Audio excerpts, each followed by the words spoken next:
Gracias. Bueno, les agradezco muchísimo la posibilidad de compartir este momento. Me acompaña desde la Sociedad Iberoamericana de Gerontología la magíster Graciela Sardía, compañera de nuestro equipo desde hace muchos años, no digo cuántos para no revelar la edad de ella y la mía. Pero me parece que este tipo de emprendimientos generan algunas reflexiones, ¿no? Es decir, cuando hablamos del sector en Argentina, hablamos de un sector excluido, es decir, inclusive lo tomamos como sector desvinculando lo etario de un proceso. Es decir, más allá que después lo decimos en las charlas gerontológicas, en los congresos y qué sé yo, pero ese proceso del envejecimiento en realidad lo negamos para nosotros mismos, es decir, lo desechamos. Es decir, seguimos teniendo un paradigma del joven eterno. Y estamos en un problema ahí. Estamos en un problema, ¿por qué? Porque hay una preconfiguración de una vejez como enfermedad y una vejez como pobreza. Y en general se han encargado los estados y los mercados que así sea. Es decir, cuando uno dice, a ver, che, en tal país qué bien que están los viejos, ¿por qué es?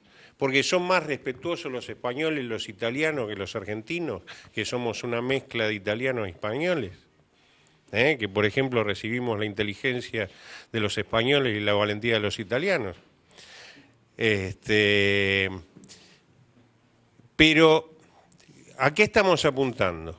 Cuando hubo economías que tenían que expandir sus mercados, incorporaron sujetos de consumo nuevos.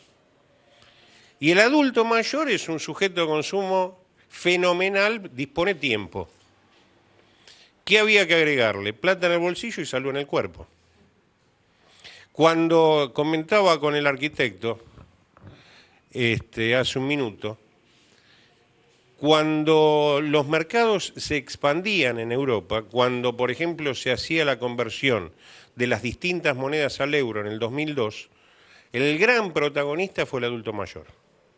Los Tedeschi, los alemanes en Italia, en el sur de Italia, los de los países nórdicos en el sur de España, el desarrollo de Andalucía. ¿Y qué era eso? Era conceptuar un mercado integrativo mientras que nuestras economías restringían esos mercados internos, necesitaban menos consumidores, expulsaban una cantidad mayores de sujetos para que no consumieran, pero sí para ser consumidos. Porque el negocio de la enfermedad, a diferencia de lo que laburan todos ustedes, que es la salud, termina siendo un negocio histórico en Argentina. El negocio de la pobreza es un negocio histórico en Argentina. A mediados del siglo pasado se decía que donde había una necesidad había un derecho. En el siglo XXI se dice que donde hay una necesidad hay un negocio. Y esto pasa con ese proceso del envejecimiento. Entonces, ¿qué pasa? El empresariado argentino se acomodó a esa circunstancia. Lo hablábamos también previo al vino, por lo cual el etílico no tiene que ver con el razonamiento. Encarar un proyecto de este tipo hoy parece una cuestión extraordinaria y debiera ser lo más habitual y natural en nuestra sociedad. ¿Pero por qué? Porque el concepto de empresariado en términos de lo gerontológico, lo geriátrico, se redujo a la empresa familiar y arreglar con el funcionario de turno que hubiera en el PAMI. Y a estar de buenos humores cuando el PAMI pagaba regularmente y de malos humores cuando no lo hace. Y no desarrollarse como empresa autónoma. Es decir, son muy poquitos, y todos nos conocemos y los conocemos, los que pudieron desarrollar la actividad como una empresa autónoma. Destetada del Estado, y que hoy realmente tienen florecientes empresas que se han mantenido en el tiempo, que no necesitan coimear al funcionario de turno, que no están dependiendo de los humores del sector político que gobierne. Y me parece que esta es una clave, por eso esta fundación puede ser un hecho fundacional. Es decir, ¿qué están iniciando? Y un desafío. Están conceptualizando la actividad desde otro lado, desde una actividad que no necesariamente tiene que ser subsidiada. Hay un importante sector de la población que hoy está necesitando de esto y que no sabe dónde acudir. O acude a lugares que son una chantada, o a lugares que en definitiva dan una mala prestación. Y me parece que todo esto es con lo que van a tener que lidiar y que yo saludo que lo puedan hacer. ¿Por qué? Porque ser empresario y a su vez amalgamar la cuestión empresaria, ese ordenamiento de factores que necesita la empresa, con la cuestión social y con la demanda social, es un desafío, es una obra de audacia, es una obra de creatividad. Por eso creo que si esto se toma como tal, yo se los voy a decir en idioma técnico-científico, están metidos en un flor de quilombo. Si pueden avisorar el horizonte y asumir el desafío y construirlo en común, y para eso seguramente todos vamos a estar apoyándolo, va a redituar en términos empresariales, pero a su vez en términos de ejemplo a otros proyectos de este tipo. A ver, no hay que afanar en Argentina para hacer empresarialmente las cosas bien.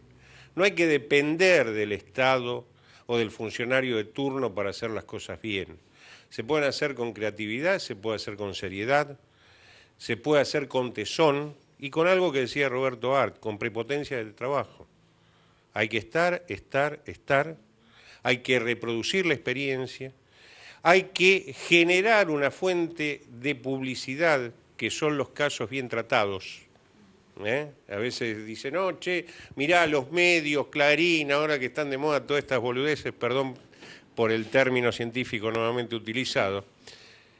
Lo que hay que hacer bien el laburo. Es decir, un viejo bien atendido se nos va a proyectar en una cantidad innumerable de trabajos. Nosotros tenemos en la Defensoría, y no trabajamos seguramente con el sector de gente con el cual van a trabajar ustedes. Trabajamos con viejos pobres, y yo diría que a diferencia de lo que era hace 10, 15 años o 20, que estamos en el mismo sector de la Defensoría y quienes tenemos 30 años de laburo en la gerontología, no trabajamos ya con el pobre estructural en términos del concepto tradicional, sino que trabajamos como gente como nosotros, que les tocó el rifle sanitario al momento de jubilarse. Es decir, empobrecidos a partir de cambiar un estándar de vida que fue generado en 30, 40 años de laburo y que en un mes, en un año, cuando nos consumimos los ahorros de esos 30, 40 años de laburo, no podemos mantener desde la vivienda hasta el coche, hasta la vida de relaciones que podíamos tener. Trabajamos con esa gente, con ese nuevo empobrecido que es uno igual que nosotros, que estudió en nuestra misma escuela, que fue en nuestra misma universidad, que tuvo el decurso en términos de ascenso social que tuvimos aquellos que tuvimos viejos analfabetos y terminamos pudiendo ir a una universidad y armarnos una estructura de vida.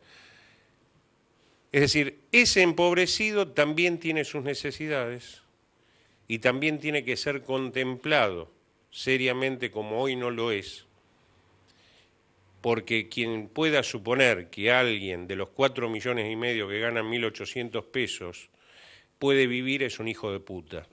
Digo, más allá de cualquier consideración ideológica, política. Pero está esto otro. Hay un importante sector de la sociedad que necesita de este tipo de servicios y que estos servicios sean serios, que sean creativos, ¿eh? Es decir, piensen todos los días cuando vengan al centro en la araña del arquitecto. Yo le comentaba,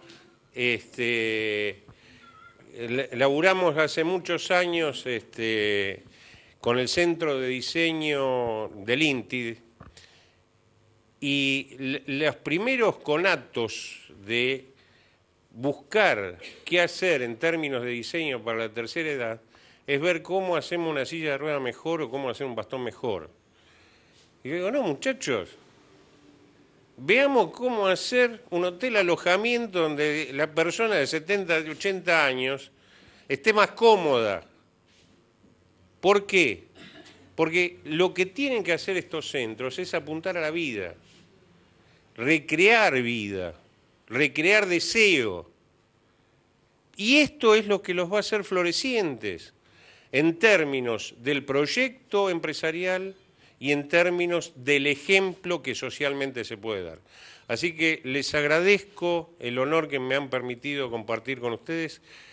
Le pido disculpas por haberme extendido, pero bueno, tocaron mi núcleo psicótico con este tipo de proyectos. Les agradezco mucho.